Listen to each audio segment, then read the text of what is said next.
Hi everyone, thank you for joining. Today, me, Amir, Neeraj, and Edward are gonna talk about Walt Disney Studios, one of the most major players in the entertainment industry. We're gonna talk about their strategic plan for the next few years. Walt Disney has a number of distinctive competencies thanks to its various products, offerings, numerous emotional and nostalgic appeal. Their biggest SBU segment, which is Media Network, will be threatened in the future as even though it's big, it remained stagnant throughout the years. Therefore, we recommend Disney to transition to more digital platforms as to attract more audience while retaining current audiences and also to develop more market penetration for their main app Disney Plus. Their mission statement right now is to be one of the world's leading producers and providers of entertainment and information, using our portfolio of brands to differentiate their content, services, and consumer products. We seek to develop the most creative, innovative, and profitable entertainment experiences and related products in the world.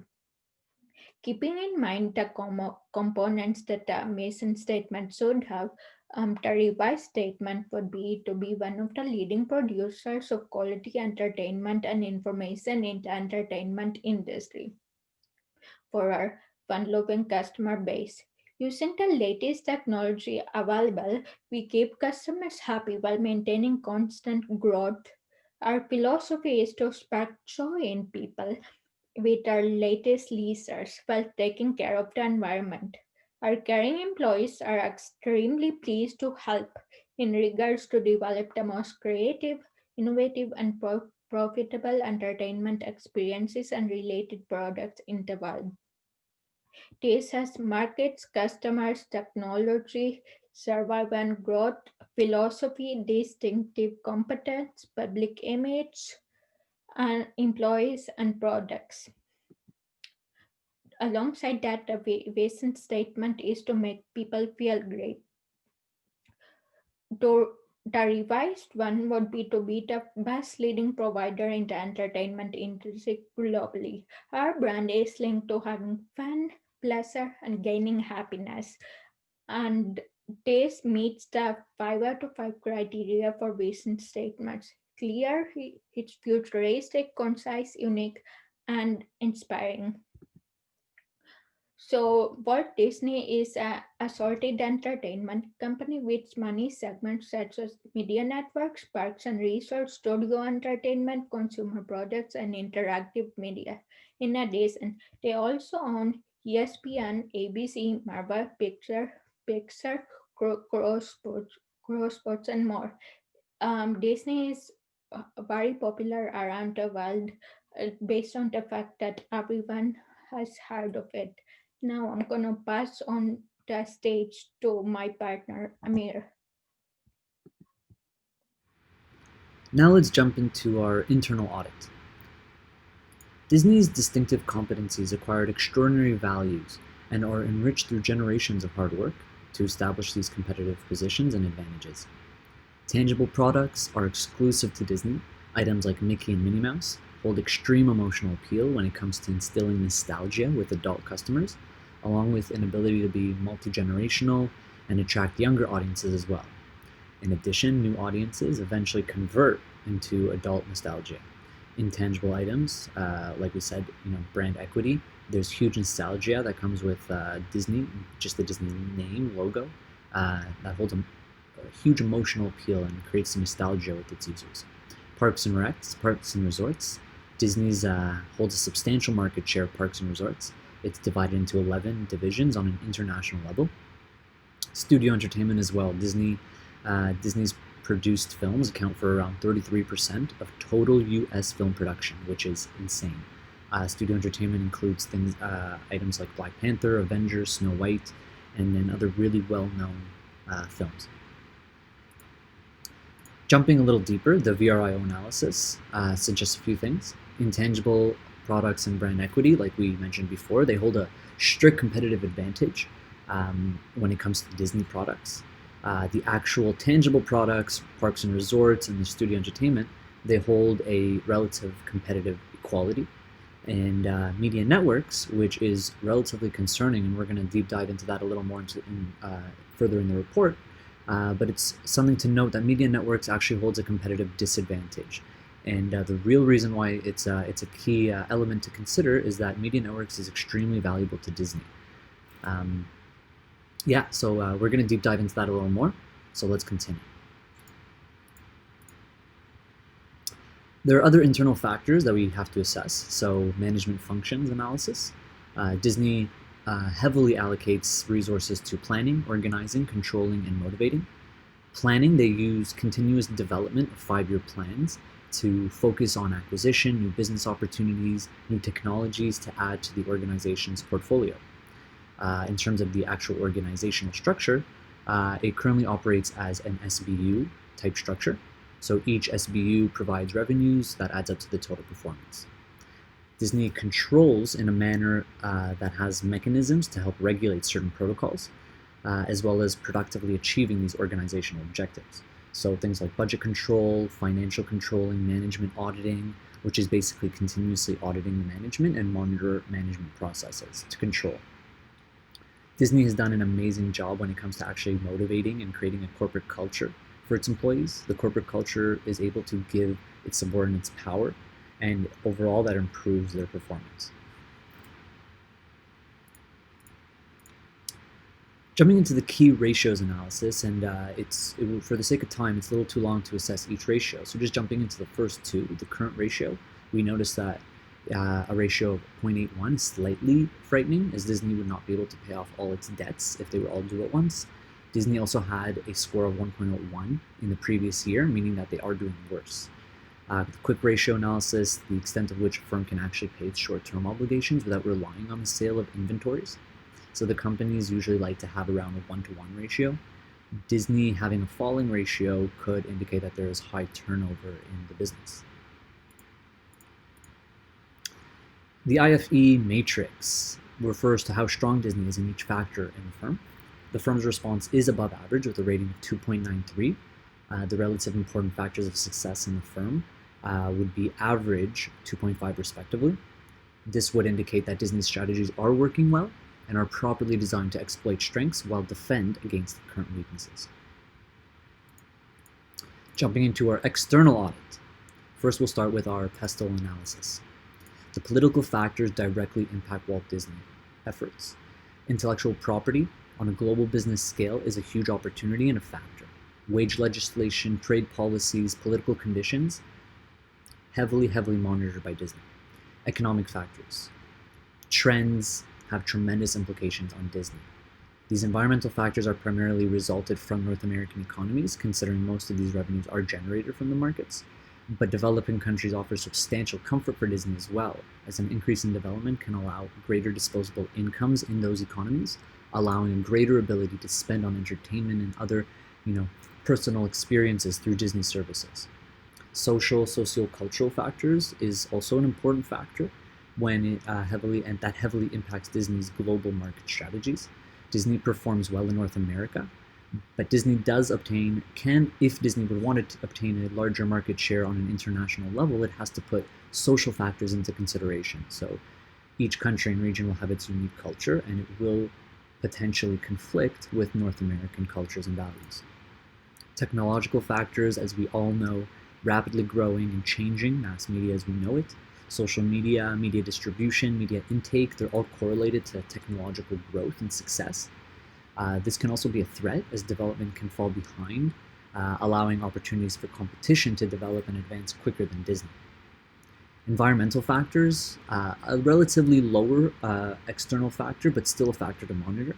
Global warming, weather conditions can in fact impact the health and sustainability of Disney parks and resorts. So simply stated, weather conditions can restrict an ability to actually access the parks or to really enjoy the park's full experience. Legal factors, overall enhanced property laws would be beneficial to Disney. Intangible assets are extremely important, so if Disney can protect these assets, these legal factors would have a serious implication for Disney's success. The five forces analysis. Disney has overall moderate buyer power. The supply power is also assessed as relatively moderate. New entrants, the likelihood of new entrants entering this market is moderate. Threat of substitution is extremely strong threat. This is something to heavily monitor, and the degree of rivalry is also assessed as moderate to relatively threatening conditions. Now, jumping into our competitive analysis, Disney directly competes with Fortune 500 companies such as NBC, Universal Studios, Paramount Pictures, Time Warner, CBS, News Corp, Carnival, Royal Caribbean, endless amount of competition. Basically, all family entertainment oriented business on a global scale. Disney is in direct competition with hotels, restaurants, water parks, attractions, SeaWorld, Marineland, other huge parks are detrimental competition to Disney. For the sake of time, we won't be able to deep dive into each competitor listed on the slide, but just so you guys can see, these are some of the big name corporations that Disney has to compete with. Quickly glancing over CPM, Disney is taking advantage of critical success factors better than closely related competition. Disney's score of 3.0 suggests that they are doing better in relation to a 2.56 and 2.51 respectively. The EFE matrix. This score proves to be slightly eye-provoking. A response of 2.5, like mentioned before, is considered average, so Disney receiving a score of 2.3 is not fully concerning, but something to monitor. Disney neither is effective nor ineffective in attaining full ability to capitalize on its opportunities, along with protecting itself against its threats. When comparing both EFE and IFE, it's clear that Disney's response is relatively above average, but still the EFE is something to monitor. Now is the big issue analysis. Why do we just do our internal and external audit? To understand what could be a potential problem with Disney. So after administering our internal and external analysis, deep diving into the root factors of Disney's success, there deems to be a potential threat that is already affecting Disney's overall long-term viability. The case study suggests that media networks are currently Disney's largest strategic business unit, accounting for $23 billion in revenue, which is 43% of all Disney's revenue in 2017. This SBU, like mentioned earlier in the report, is heavily and severely threatened to thrive in the future and needs to be monitored in order to transition this SBU into a long-term success factor. Again, this SBU revolves around television watching and television consumption. So with the ownership of operation of ABC television networks, Disney actually reaches a whopping 100% of US households. So this segment generates 54% of revenue through cable fees, satellite fees, communication providers. 35% of this revenue is generated from actually advertising markets on these said channels. What is the actual threat here? Well, there's simply fewer television viewers today. With the advancements of technological capabilities along with changing consumer behavior, consumers are trending towards online consumption, furthering their search for less expensive packages to consume these entertainment channels. YouTube, Twitch, Hulu, they're all examples of platforms that allow content creators to share their content for free while allowing users to consume the said content for free. If Disney is unable to transition products and services through online channels, they may lose a tremendous amount of sales, amount of profits, they may lose market share in emerging markets as well, and overall, they may experience long-term loss of revenue. Thanks, Amir, for providing a solid foundation for our analysis. Based on internal and external assessment, the most urgent and important threat or opportunity for Disney is the transition from the traditional channels to digital channels, which includes online content streaming, video gaming, and online shopping. Here we have used the three matrices to identify all the possible solutions. The first matrix used is the SWOT matrix. As we can see from the diagram, we have analyzed all the strengths, weaknesses, opportunities, and the threats. In result, we identified 8 possible solutions here. For example, by taking strength number 2 and opportunity number 7, we found that since Disney has a great customer loyalty and attractiveness to all age groups, and the mobile gaming market revenue is expected to hit 76 billion, So we have the opportunity to capitalize the loyalty by producing more mobile games.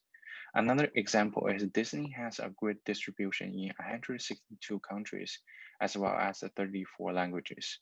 And the international market are still growing opportunity for Disney to open new channels. So there is a huge opportunity for Disney's own online streaming platform, the Disney Plus, which is identified by taking strength number 10 and opportunity number 2. The next is the BCG matrix. We analyze the Disney's business unit by market growth rate and the relative market share. We found that currently media networks, parks, and resorts are the stars, but studio entertainment becomes the cash cow for the company. While Disney Plus and mobile gaming are question marks, they have a huge potential to gain market share and earn profits. The thing is, currently they hold a relatively low market share and would require a larger amount of cash to further support business line.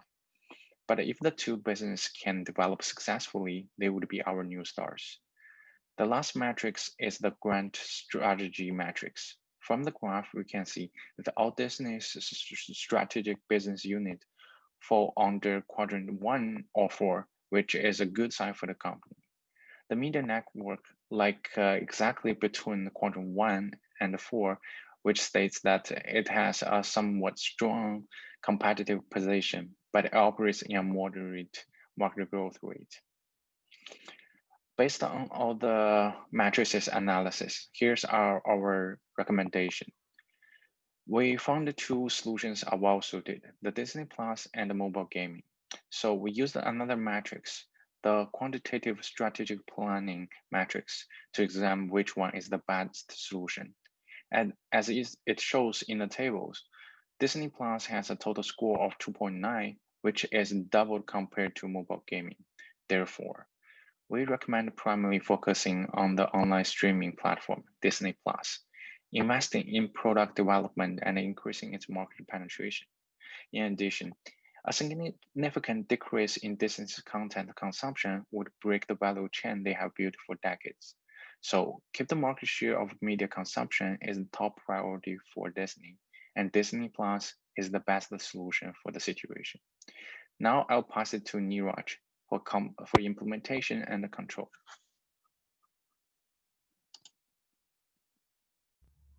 Implementation and action plan. Implementation for both solutions, online streaming and mobile gaming, are very similar, but different business units. So implementation plan can be shared in general unless it is specific product related area. Management.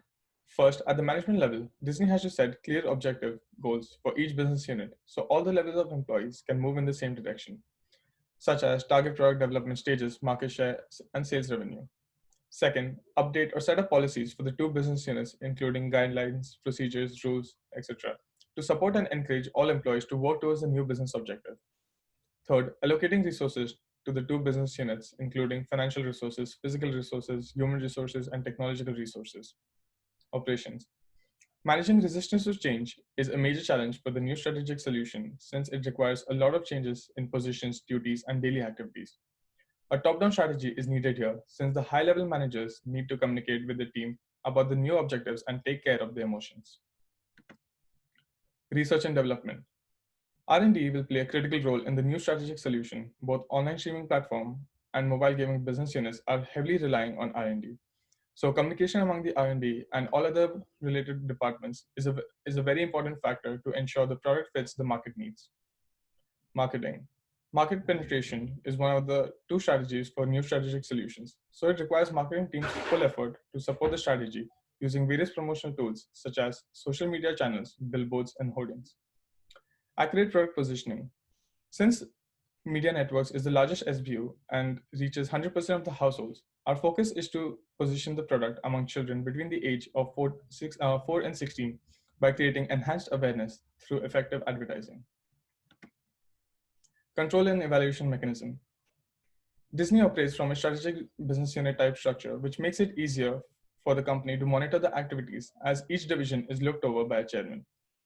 We know that our most valuable segment is the media networks, so we will evaluate the number of activities, number of active customers who subscribe to the Disney Plus in the international markets such as Asia, Middle East, and Europe, after 6 months to see how the strategy is performing and if any changes needs to be made, like attracting different customer segments or offering tailored channels and shows to customers. Once Disney has partnered up with other large live streaming services such as Hulu and YouTube, the company will evaluate the demographic profile of the people who are streaming Disney related shows, movies, and programs, and the people who have subscribed to the channel on these platforms. By this way, the company can measure the effectiveness of the strategies and decide if they want to continue implementing the plan or need some corrective action. For mobile gaming segment, the company can measure the performance by analyzing the number of downloads, feedbacks, average engagement time of the consumer, and number of active accounts. We will also monitor the gaming advertising is how the gaming advertising is performing by accessing the number of people it is reaching and how many people visited the game site after viewing the advertisement. Lastly, Disney will also perform a full competitive analysis after 1 year period to determine where it is standing among its major competitors such as Comcast, Viacom, Time Warner, and CBS Corporation in terms of financial position, market share, content creation, technology innovation, advertising, and global expansion. Thank you everyone for taking your time and listening to our presentation. I hope you enjoyed, and if you guys have any questions, please feel free to ask. Thank you.